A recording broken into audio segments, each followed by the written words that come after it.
দর্শক, আপনারা দেখছেন যে ডাকসুর নবনির্বাচিত ভিপি, জিএস, এজিএস সহ কিন্তু এই মুহূর্তে আমরা দেখছি যে ৭১ সালে শহীদ হওয়া বুদ্ধিজীবীদের যে কবর রয়েছে, গণকবর, সেই গণকবর জিয়ারতে কিন্তু এই মুহূর্তে আমরা দেখছি যে ভিপি সাদিক কায়েম এবং GS S M Farhad, GS Mohiuddin Khan সহ ঐক্যবদ্ধ শিক্ষার্থী জোটের প্যানেলের যারা ছিলেন, যারা বিজয়ী হয়েছেন, তারা সবাই কিন্তু এই মুহূর্তে এই কবর জিয়ারতে এসেছেন। আমরা সেটি আপনাদেরকে দেখানোর চেষ্টা করছি।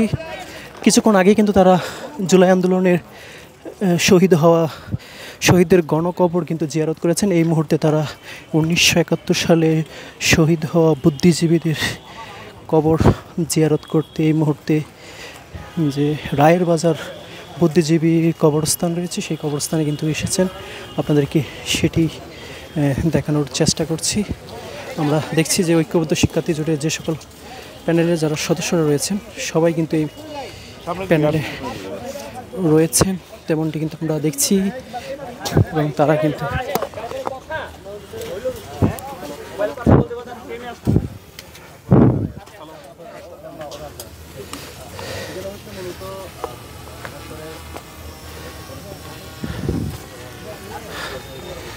আমরা এই মুহূর্তে আপনাদেরকে যেটি দেখাচ্ছি যে ডাকসুর নির্বাচনে যারা জিএস, ভিপি, জিএস, এজিএস পদে যারা নির্বাচিত হয়েছেন, ঐক্যবদ্ধ শিক্ষার্থী জোট প্যানেলের, মূলত শিবির প্যানেলের যারা রয়েছেন, সেই শিবির প্যানেলের বিজয়ী ভিপি, জিএস, এজিএস সহ তারা কিন্তু এই মুহূর্তে কিন্তু আমরা দেখছি যে ৭১ সালে শহীদ হওয়া যে সকল বুদ্ধিজীবীদের যে কবর রয়েছে, সেই কবর কিন্তু জিয়ারত করছেন। এই মুহূর্তে আমরা দেখছি যে জিএস প্রার্থী এস এম ফরহাদ, তিনি কিন্তু মনোজাত শুরু করেছেন এবং তার সাথে সাথে কিন্তু অন্যান্য যে সকল নবনির্বাচিত ডাকসুর ভিপি, এজিএস সহ অন্যান্য যে সম্পাদক পদের সদস্যরা রয়েছেন, তারা কিন্তু মনোজাত করছেন। সেটি কিন্তু আপনাদেরকে দেখানোর চেষ্টা করছি। সেখানে কিন্তু আমরা দেখছি সর্বমিত্র চাকমা সহ সবাই কিন্তু উপস্থিত রয়েছেন।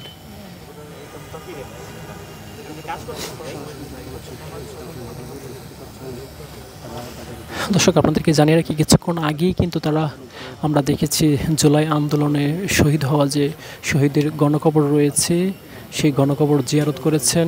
এবং গণকবর জিয়ারতের পর এই মুহূর্তে যে বুদ্ধিজীবী ১৯৭১ সালে শহীদ হওয়া সকল বুদ্ধিজীবীদের কবর, সেই কবর কিন্তু জিয়ারত করছেন ডাকসুর নবনির্বাচিত ভিপি, জিএস, এজিএস সহ অন্যান্য সদস্যবৃন্দ। আপনাদেরকে সেটি কিন্তু দেখানোর চেষ্টা করছি।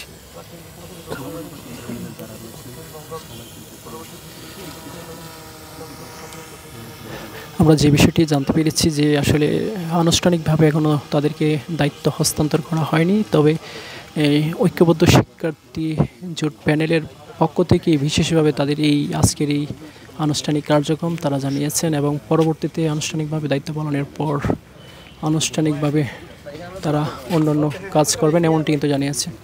আমরা সেটি কিন্তু আপনাদেরকে দেখাচ্ছি।